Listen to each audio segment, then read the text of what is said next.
देश भर में महिला आरक्षण बिल को लेकर एक चल रही सियासी बहस अब शहरों और कस्बों तक पहुंचने लगी है। जी हां, इसी कड़ी में राजनांदगांव शहर में भी इस मुद्दे पर चर्चाएं तेज हो गई है। आम नागरिकों से लेकर राजनीतिक कार्यकर्ताओं और सामाजिक संगठनों तक हर वर्ग के लोग अपनी अपनी राय रख रहे हैं। हाल ही में संसद में इस बिल को लेकर हुई बहस और राजनीतिक बयानबाजी के बाद देश भर में माहौल गरमाया हुआ है। एक ओर इसे महिला सशक्तिकरण की दिशा में ऐतिहासिक कदम बताया जा रहा है, तो वहीं विपक्षी दल इसके क्रियान्वयन और समय को लेकर सवाल उठा रहे हैं। राजनांदगांव में भी चौराहों, चाय दुकानों और सामाजिक बैठकों में लोग इस विषय पर खुलकर चर्चा कर रहे हैं। युवाओं का मानना है कि इससे राजनीति में महिलाओं की भागीदारी बढ़ेगी, जबकि कुछ लोग इसे चुनावी रणनीति के तौर पर भी देख रहे हैं। कुल मिलाकर महिला आरक्षण बिल को लेकर राजनांदगांव में चर्चाओं का दौर जारी है और आने वाले समय में यह मुद्दा स्थानीय राजनीति में अहम भूमिका निभा सकता है।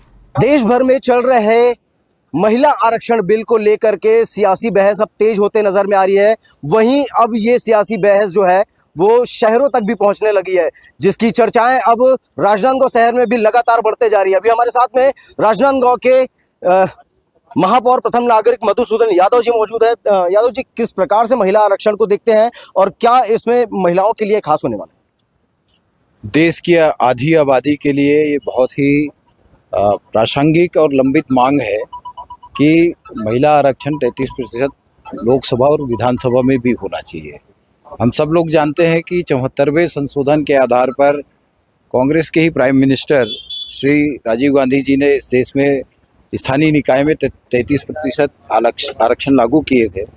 और आज यदि कांग्रेस या विपक्षी दल इसका विरोध कर रहे हैं तो केवल उनको 40 वर्षों में इस बिल को लाने का अवसर प्राप्त नहीं हुआ या वो लाना नहीं चाहे, इस दृष्टिकोण से ही विरोध कर रहे हैं ताकि इसका क्रेडिट बीजेपी ना ले जाए। लेकिन सरकार किसी की भी हो, जब राजीव गांधी जी ने ये बिल लेकर के आए थे तो अन्य दलों ने जो विपक्ष में थे, जिसमें बीजेपी भी थी, उन्होंने इफ एंड बट नहीं कहा।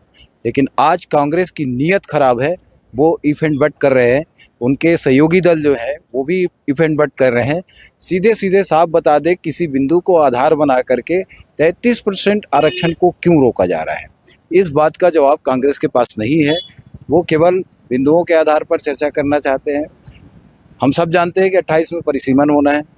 परिसीमन में 71 के जनगणना के आधार पर अब तक के सीटों के निश्चित किया गया है। अब 11 के जनगणना के आधार पर सीटों का निर्धारण होना है। तो स्वाभाविक है कि 71 के जनगणना में और आज की जनगणना में भारत की आबादी में जमीन आसमान का अंतर आया है, इसलिए लोकसभा की सीटों पर भी फर्क पड़ेगा। विपक्ष का कहना है कि 23 में इस बिल को ला लिया गया था, लेकिन जो भाजपा की सरकार है उनके द्वारा लागू नहीं किया गया। 23 में इस बिल पर एक सैद्धांतिक सहमति बनी कि हम आने वाले समय में महिलाओं को 33% आरक्षण विधानसभा और लोकसभा में देंगे। और जब उसका पूरा प्रारूप तैयार होकर के बिल को लोकसभा के अंदर प्रस्तुत किया गया तो ये लोग 23 की बजाय आज की भूमिका इनकी 23 में अलग थी और आज की भूमिका अलग थी।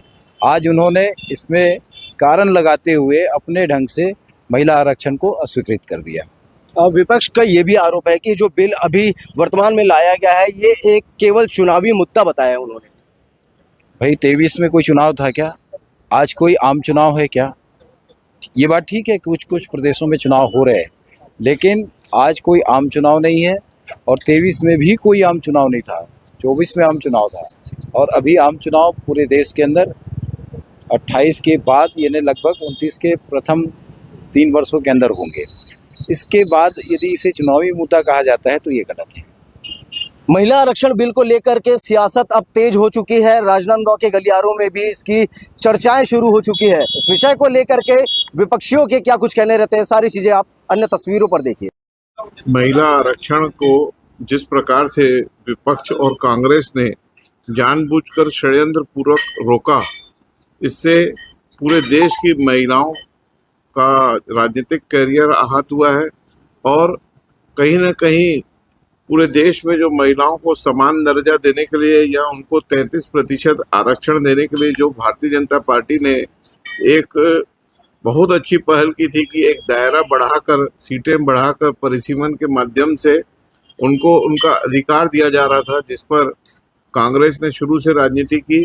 और इस बार भी एक गलत हवा बनाकर, भ्रम फैलाकर कि दक्षिण की सीटें कम होगी, जबकि मोदी जी ने साफ साफ 50% सीटों पर आरक्षण बनाया। जहां यूपी की 80 सीटें हैं उसको 120 की 50% बढ़ाया, और दक्षिण की भी 59 सीटों को बढ़ाते हुए लगभग 25% बढ़ा के 39 को 59 किया गया। जी बिल्कुल, आप ठीक बोल रहे हैं। महिला आरक्षण बिल बिल्कुल चर्चा में है, और जिस तरह से देश में पूरे महिलाओं को ठगा जा रहा है और पूरे देश में झूठ फैलाया जा रहा है, बहुत ही निंदनीय है। जबकि भाजपा द्वारा ये झूठ फैलाया जा रहा है कि महिला आरक्षण बिल गिर गया है। और तो अगर ऐसा होता तो 20 सितंबर 2023 को फिर प्रधानमंत्री जी 9:31 में ट्वीट करके क्यों बधाई दे रहे थे कि महिला आरक्षण बिल पास हो चुका है, और फिर इसके बाद हम सभी पार्टियों ने सर्वसम्मति से पास किया है। तो और आज जो बिल गिरा है वो महिला आरक्षण बिल नहीं है, वो परिसीमन के बिल के लिए आया हुआ था, जिसको महिला आरक्षण के बिल में लपेट के परिसीमन का बिल लाया जा रहा था और एक छत्र राज्य चलाने की कोशिश कर रही थी। ये भाजपा की राजनीति बिल्कुल महिला विरोधी राजनीति है। महिला